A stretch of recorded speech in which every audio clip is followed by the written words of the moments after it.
আমি তখন কলেজের ২য় বর্ষে পড়ি। আমাদের বাসায় যে ড্রাইভার কাজ করত তার নাম ছিল রাকিব। রাকিব ছিল আমার চেয়ে মাত্র কয়েক বছরের বড়, কিন্তু তার মধ্যে এক ধরনের দায়িত্বশীলতা আর মাধুর্য ছিল যা তাকে খুবই বিশেষ করে তুলেছিল। আমার বাবা মা দুজনেই চাকরিজীবী ছিলেন, তাই তারা বাসার কাজে আমাদের সাহায্য করার জন্য একজন ড্রাইভার রেখেছিলেন। রাকিব শুধু ড্রাইভারই ছিল না, সে আমাদের পরিবারের একজন সদস্যের মতোই হয়ে উঠেছিল। সবসময় হাসি খুশি, সবসময় সাহায্যের হাত বাড়িয়ে দিতে প্রস্তুত। একদিন কলেজ থেকে ফেরার পথে আমি লক্ষ্য করলাম রাকিবের চেহারায় একটু ক্লান্তির ছাপ। আমি তার দিকে তাকিয়ে জিজ্ঞেস করলাম, রাকিব ভাই, আপনি কি ঠিক আছেন?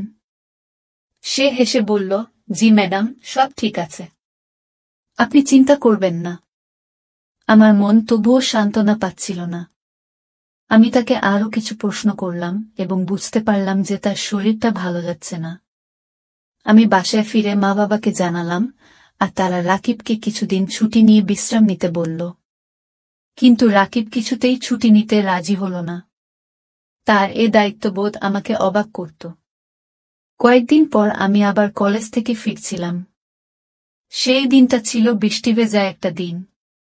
রাকিব আমাকে নিতে এসেছিল। গাড়িতে বসে আমি জানালা দিয়ে বাইরে তাকিয়ে বৃষ্টি উপভোগ করছিলাম। হঠাৎ করে রাকিব বলল, ম্যাডাম, আপনি কি কখনো বৃষ্টিতে ভিজেছেন? আমি হেসে বললাম, না, মা বারণ করে, কিন্তু আমার খুব ইচ্ছা আছে। রাকিব বলল, আজ তাহলে ইচ্ছাটা পূরণ করে ফেলুন, আমি আছি আপনার সাথে। আমি কিছুটা দ্বিধায় পড়লেও রাকিবের কথায় সাহস পেলাম। আমরা গাড়ি থেকে নেমে বৃষ্টিতে ভিজতে শুরু করলাম। সে মুহূর্তটা ছিল যেন জাদুকরী। বৃষ্টির ফোঁটা আমাদের শরীরে পড়ছিল, আর আমরা দুজনে হাসছিলাম, আনন্দ করছিলাম। একসময় আমি হঠাৎ পিছলে গিয়ে রাকিবের দিকে ধাক্কা খেয়ে তার বুকে গিয়ে পড়লাম।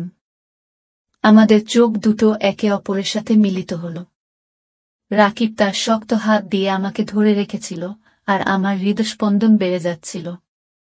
সেই মুহূর্তে আমার মনে হল আমি রাকিবের প্রতি একটা বিশেষ অনুভূতি লালন করছি। রাকিব ধীরে ধীরে আমার দিকে ঝুঁকে এলো, তার চোখে ছিল গভীর মায়া। আমি চোখ বন্ধ করলাম, আর আমাদের ঠোঁট মিলিত হল।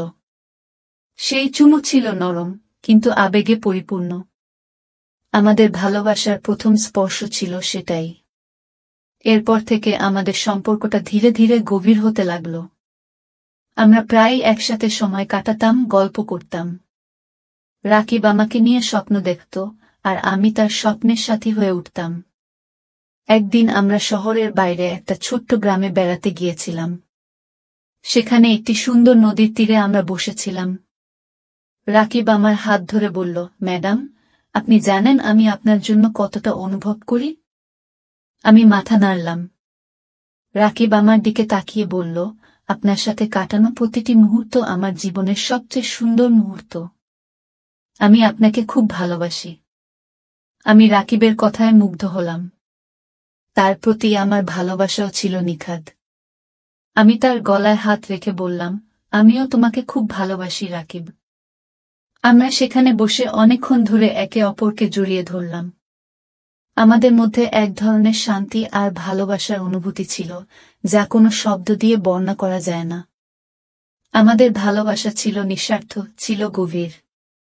কিন্তু আমাদের ভালোবাসার পথটা সহজ ছিল না। আমাদের সামাজিক অবস্থান আর পারিবারিক বাধা ছিল আমাদের পথে বড় অন্তরায়। তারপরও আমরা একে অপরের প্রতি অটুট ছিলাম। আমরা প্রতিজ্ঞা করেছিলাম, যত বাধাই আসুক না কেন, আমরা একে অপরকে ছাড়ব না। কিছুদিন পর আমার বাবা মা জানতে পারলেন আমাদের সম্পর্কের কথা। প্রথমে তারা খুব রাগ করলেন, কিন্তু ধীরে ধীরে তারা বুঝতে পারলেন আমাদের ভালোবাসার গভীরতা। রাকিবের সততা, দায়িত্ববোধ আর ভালোবাসা তাদের মন জয় করে নিল। অবশেষে আমাদের ভালোবাসা জয়ী হল। রাকিব আর আমি একে অপরকে জীবনের সঙ্গী হিসেবে বেছে নিলাম।